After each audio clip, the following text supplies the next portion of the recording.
আপনি দেখেন উসমানীর মধ্যে গিয়ে, উসমানী হাসপাতালের মধ্যে গিয়ে দেখেন, লজ্জা লাগে যে রুগীরা হচ্ছে রাস্তার মধ্যে শুয়ে আছে, চিকিৎসা পাচ্ছে না, হার্টের রোগী, ক্যান্সারের রোগী। ওরা কি আমাদের যে সিলেটি না? ওরা কি আমাদের ভাই বোনরা না? আমরা একটু পরিবর্তন নিয়ে আসতে হবে। মেডিকেলে উন্নত আমাদের সিলেট উন্নয়ন না। সিলেটের মধ্যে আপনি যদি রাস্তাঘাটে হাঁটেন, যতটা হসপিটাল আছে সব কমার্শিয়াল, সব কমার্শিয়াল এলাকায় করছে কমার্শিয়াল ভাবে, শুধু টাকা কামানোর জন্য, সেবা দেওয়ার জন্য না। তো আমি চাচ্ছি একটা হসপিটালের সেবা দেওয়ার জন্য, সেখানে আমি আমার জায়গা, আমার জমির দাম তো যে মিনিমাম হলে প্রায় 25-30 কোটি টাকা জমির দাম হবে, আরো 50 কোটি টাকা যদি আমি এখানে ইনভেস্ট করি, অলমোস্ট 100 কোটি টাকার মতন হয়ে যাবে। তো আমার কথা হচ্ছে, এখন শাহজালালের যে মাজারে যে টাকাটা আছে, এই টাকাটা কিয়ামত পর্যন্ত এটা গণনা হতে হবে, কিয়ামত পর্যন্ত এই টাকাটা গুনতে হবে একদম, এবং প্রকাশ্য গুনতে হবে। এবং এই টাকাটা যদি আমি আবার বলি, যদি কেউ মনে করে যে এই টাকাটা গোনার এত সময় নাই, ভাই সময় নাই, তুমি তোমার কাছে থাকো, এখানে যে মানুষ আছে এরা হলো এখানে টাকাটা গণবে, গোনার পরে এই টাকা থেকে তাদের যে শ্রমের টাকা দেওয়া হবে, ঠিক আছে? যারা গণবে, গোনার পরে এই টাকা থেকে যে মানুষগুলো কষ্ট করলো 2 ঘন্টা 4 ঘন্টা একদিন নিয়ে, তাদেরকে এই টাকা থেকে তাদের শ্রমের টাকা দেওয়া হবে, যাকে সম্মানী দেওয়া হবে।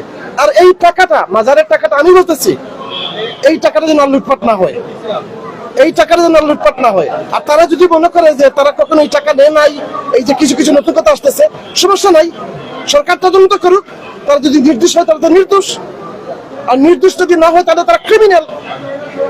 শাহজালালের যে কার, শাহজালাল হলো জনগণের, আমাদের পাবলিক প্রপার্টি। এটা শাহজালাল সাহেব হচ্ছেন আমাদের সবার জন্য আসছিলেন। এই মাজারে যে টাকা আসবে এটা পাবলিকের টাকা, এটা 300 বছর থেকে ওরা ডাকাতি করতেছে, 700 বছর থেকে ওরা ডাকাতি করতেছে, চুরি করতেছে, ওরা বাচ্চা পয়দা করতেছে, একটা একটা করে পয়দা করতে করতে 300টা পরিবার নাকি করছে, একদম 300টা পরিবার এই মাফিয়াদের মতো লুটপাট করতেছে। ওদের পিছনে আপনি দেখেন রাজনৈতিক মাফিয়া আছে। আবার যদি খাদেমদের দায়িত্ব দেয়া হয় ভাবে, কার কাছে খাদেমদের আবার দায়িত্ব দেয়া হয়, তাহলে কি আপনার কি মন্তব্য এই ব্যাপারে, অভিমত? আমি পুরা সিরাপ নিয়ে আসে ওদেরকে সবগুলোকে ধর্ম, এবং এর পিছনে শক্তিগুলা কি, ওই শক্তিগুলা ধর্ম। আমার কথা হচ্ছে, আমাদের সিলেটের মানুষ ঐক্য পছন্দ করে, একতা পছন্দ করে। আমাদের সিলেটের মানুষ হচ্ছে শান্তিপ্রিয় মানুষ। আমি অবাক লাগে কি কারণে আমাদের একটা নেতা ওই বুথের কারণে মানুষগুলো কেন একটু দাঁড়ায় না। এই যে আপনি দেখেন মাদ্রাসা আছে, মাদ্রাসাটা তো ডেভেলপ করা যেত, মাদ্রাসার ডেভেলপমেন্ট হচ্ছে না। তো এই মাদ্রাসার মধ্যে প্রত্যেক মাসে 1 কোটি টাকার মতো খরচ হয়। আমি বুঝি না আমাদের নেতাগুলো কি করে, শুধু বুথের জন্য তারা এগুলো নিয়ে কথা বলে না, কারণ তাদের বুথ পানি নষ্ট হয়ে যাবে। আমাদের পরিবর্তন আনতে হবে। আর বর্তমান জেনারেশন ওই যে বড় বড় আমি করবো সেই করবো এই নেতৃত্ব পছন্দ করে না। বর্তমান জেনারেশন তারা কাজ চায়, দেখতে চায়। এই যে ইয়াং জেনারেশন সিলেটের বেকার, আপনি দেন হসপিটাল করে দেন, আমার ইয়াং জেনারেশনে শত শত লোক চাকরি পাবে। এই মাজারের টাকা যারা লুটপাট করতেছে আর যারা গণার বিরুদ্ধে, আমি তাদের কাছে আমি দাঁড়াবো। কেন? এটা গণতে হবে, কিয়ামতের আগ পর্যন্ত প্রকাশ্যে গণতে হবে, একদম সব দিয়ে একটা করে নির্দেশ গণতে হবে। প্রসঙ্গ একটা আছে যে আব্বাসী হুজুর নিয়ে দেখা আপনি একটা পোস্ট করেছেন, এই বিষয়টা নিয়ে আসলে আপনার? দেখেন, আমি আব্বাসী হুজুরকে, উনি অনেক বড় একজন স্কলার, ওনার বাবা ছিল আরো বড় একজন স্কলার। এরা, আমি অসম্ভব আলিম ওলামাকে শ্রদ্ধা করি, আমি নিজে একজন আলিমের সন্তান, আমি অসম্ভব শ্রদ্ধা করি। এবং হুজুর যে কথাটা বলছে আসুন্নাহ ফাউন্ডেশন নিয়ে, দেখেন আসুন্নাহ ফাউন্ডেশন আমিও দান করি মাঝে মধ্যে, বাট আমি ওনাদেরকে জানাই না। আসুন্নাহ ফাউন্ডেশনের হুজুর কিন্তু আমি আমার মাঝে মধ্যে যে যখন তখন আমি দান করি অল্প অল্প, পরিচয় না দিয়ে। বাট কথাটা হচ্ছে, যখন আপনি যে হোক, আপনি যে মতবাদের হোক, সেটা সুন্নাহ মতবাদের হোক, আব্বাসী হুজুরের মতবাদের হোক, আমাদের যে কোনো মতবাদের হোক, আপনি যখন একটা সমাজের উন্নয়নের জন্য, গরিব অসহায় মানুষের জন্য কাজ করবেন, তখন আমরা এটাকে সাপোর্ট করব, এনকারেজ করব, উৎসাহ দিব। তা না দিয়ে আমরা যখন এর বিরুদ্ধে কথা বলি, তখন কিন্তু সমস্যা। এরপরে আমি আব্বাসী হুজুরকে আমি মনে করি অনেক বড় স্কলার, ওনার অনেক ডিবেট আছে, অনেক ভালো ভালো উনি করতে পারে। কিন্তু আপনি ওনার বডি ল্যাঙ্গুয়েজটা দেখবেন, উনি যখন কথা বলে ওনার চোখের দিকে তাকবেন, একটা চোখ এরকম না পায়, ওনার বডি ল্যাঙ্গুয়েজের দিকে তাকাবেন, হিংসায় মানে জ্বলতে জ্বলতে মরে যাচ্ছে। উনি কিসের উপরে তো হিংসা আমি নিজে জানি না। আমি আমি নিজে জানি না। উনি যে কোনো বিষয়ে কথা বলে, যে কোনো বিষয়ে ফতোয়া দেয়, যে কোনো মানুষের ওই সুযোগ পাইলে আমার কাফির ফতোয়া দিয়ে দিবে।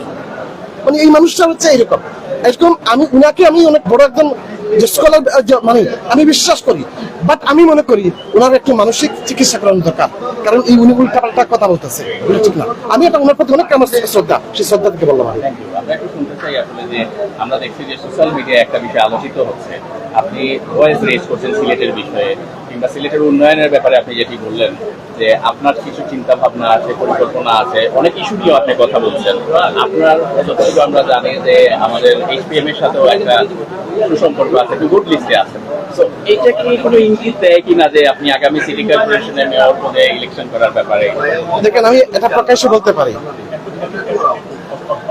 হ্যাঁ, মাননীয় প্রধানমন্ত্রী আমাকে চিনে, আমি বিশ্বাস করি আমাকে হয়তো স্নেহ করে, বিশ্বাস করি, এবং আমি ওনার সাথে আমার কোনো রাজনৈতিক সম্পর্ক না।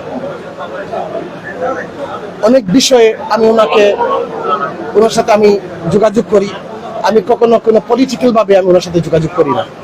আমি হয়তো ওনার একজন ছোট ভাইয়ের মতন বলেন, অথবা হয়তো একজন ছোটখাটো একজন কর্মী হিসাবে আমি আমার মতন করে আমার মতো ওনার সাথে আমি ডাইরেক্ট যোগাযোগ করার চেষ্টা করি। আমাকে এই যে রাজনীতি নিয়ে আমার ওনার সাথে যখন রাজনীতি নিয়ে কথা হয়েছিল একদিন একটা কফি টেবিলে, এবং সেই কফির বিলটা ওনার পকেট থেকে উনি নিজে পে করছে আমার জন্য, আমাকে বিল দিতেও দেয় নাই। সেই সময় আমি ওনাকে বলছি আমি রাজনীতি পছন্দ করি না, আমি রাজনীতির মধ্যে থাকতে চাচ্ছি না। না, সিলেটের মেয়রি যে নির্বাচনটি আপনি কথা বলতেছেন, এটা তো রাজনীতি না, এটা তো সিলেটের মানুষের জনকল্যাণের জন্য। এখন আমি আজকের তারিখ পর্যন্ত আমি সিদ্ধান্ত নেই নাই, কালকের তারিখে কি হবে সেটা বলতে পারি না। আমি আপাতত কোনো সিদ্ধান্ত নেই নাই। তবে একটা জিনিস এই সিলেটের মানুষ জানে, এই মাত্র আর আমাকে অপছন্দ করতে পারে, প্রকাশ্য অপছন্দ করতে পারে, আমি নিজে জানি আমার মধ্যে হয়তো ভালো গুণ নাই, কিন্তু একটা জিনিস সেও জানে, তার পুরো পরিবার জানে, তার যে বন্ধু বান্ধব সবাই জানে এই ছেলে টাকা মেরে খাবে না গরিবের, এটা কিন্তু সবাই জানে, এই জিনিস সবাই বিশ্বাস করে, এটা জানে যে এই ছেলে কারো টাকা মেরে খাবে না। ঠিক আছে, আপনি যদি সিলেটের সত্যিকারের একজন ভালো মেয়র আসে এবং সিলেটের টাকাটা সিলেটের মধ্যে বন্টন করে সিলেটের উন্নয়নে কাজ করে, তাহলে তো সিলেট অনেক একটা সোনার সিলেট হয়ে যাবে। আজকে নামাজ পড়ে ফাহিম ভাই কি দোয়াটা করেছেন, বিশেষ কোনো দোয়া করেছেন কিনা আজকের নামাজের পর, নামাজ আদায়ের পর? একটা দেখেন, আমি তো ফেদায়ে মিল্লাতি মুজাহিদে আজম আমিরের শরীয়ত রাহবার জানি হিসেবে কুতুবুল আলম না, আমি একজন আল্লাহর পাপী বান্দা।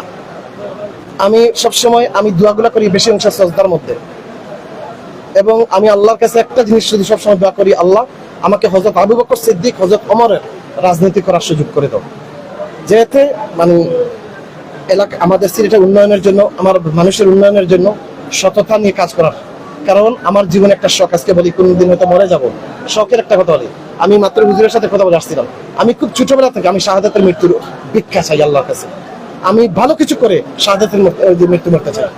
এবং সিলেটের পরিবর্তন আমি দেখেন, আমি না হয় আজকে ভয়েস রাইজ করলাম, আমি আজকে মরে গেলে কালকে আরেকজন দাঁড়াবে, কিন্তু সিলেটকে পরিবর্তন করে আনতে হবে।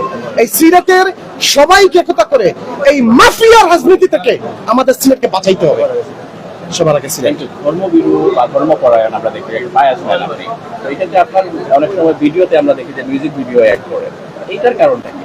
আমি মিউজিক এড করি, দেখেন অনেক সময় মাঝে মধ্যে ভিডিও, আমাদের যে এখন হচ্ছে 21st সেঞ্চুরি 2026, আমাদের ইয়াং জেনারেশন কোনটা খাবে, আমি সেটা তাদের ব্যাপারটা চিন্তা মাথায় রেখে আমি কিছু যে কন্টেন্ট হয়তো দেই, এবং প্রত্যেকটা গানের মধ্যে হোক মিউজিকের মধ্যে হোক আমার আল্লাহ বিরিতা থাকে, মানুষকে মোটিভেট করার কিছু না কিছু শব্দগুলো থাকে।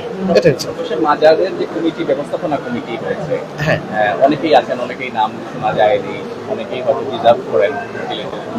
আপনার বক্তব্য কি মাজার ব্যবস্থাপনা কমিটি কে নিয়ে?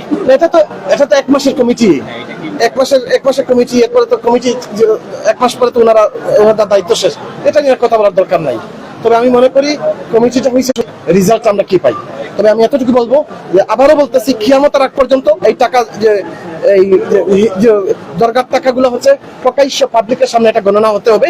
যদি এতে কারো পছন্দ হয় না, আপনি ভাই ঘরের মধ্যে বসে থাকেন, ঘরের মধ্যে বসে থাকেন। এই এলাকার মানুষ এমনি অনেকের চাকরি নাই, অনেক কিছু নাই, তারা নিজে কষ্ট করে টাকাগুলা এক টাকা করে গণবে, গনে কিন্তু তারা হিসাব করবে। পাশাপাশি অসংখ্য গরু ছাগলও দেখলাম আমরা 70 দিনে 65টা উঠেছে। ভাই এই তো বললাম না, এই একটা সিন্ডিকেট, এই গরুর রান, ছাগলের রান, কলিজার রান খাইয়া খাইয়া তার বাচ্চা পয়দা করতেছে একটা, আর খালি পরিবার বড় করতেছে, আর শাহজালালের ডেগের টাকা লুটপাট করতেছে, আর এক একটা পাট হইতেছে এই শাহজালালের ডেগের মতো, বুঝছেন? ওগুলো বন্ধ করতে হবে। এখন হচ্ছে আমাদের যে জিনিস হচ্ছে কি, এইগুলোর হিসাব নিকাশ, ওগুলা বিক্রি করে, যে মনে করেন কাজীর বাজার, গরুর বাজার যে আছে, মোটামুটি একটা কন্ট্রাক্ট ওগুলো বিক্রি করে এখান থেকে তারা নিল, টাকাটা হলো ব্যাংকে জমা দিয়ে গেল। সারোয়ার সাহেব মানুষ কেমন ছিল সেটা আমি জানি না, বাট আমি একটা কথা বলতে পারি, ও কিন্তু সিলেটের মানুষের চুপ খুলে দিয়েছে। এবং সবচেয়ে মজার ব্যাপারটা হচ্ছে, আমাদের সিলেটের মানুষ সবসময় তারা ইউনিটি পছন্দ করে, আজ আমরা সবাই একক হয়ে গেছি এই ব্যাপারে। আমাদের প্রথম বাইরে আর কোনো কিছু মেসেজ থাকলে ফাইন ভাই বলতে পারেন, লাস্ট ফিউ ওয়ার্ড। জাস্ট এতটুকু বলবো, দোয়া করেন আল্লাহ যেন আমাকে সুস্থ রাখে, ভালো রাখে। আমি যদি বেঁচে থাকি, সিলেটের মধ্যে কোনো করাপশন রাখবো না, সিলেটের কোনো নেতাদের অদূর ভবিষ্যতের কোনো মেয়র ডাকাতি করতে দিব না, এটা আপনারা মনে রাখেন। ভালো থাকবেন।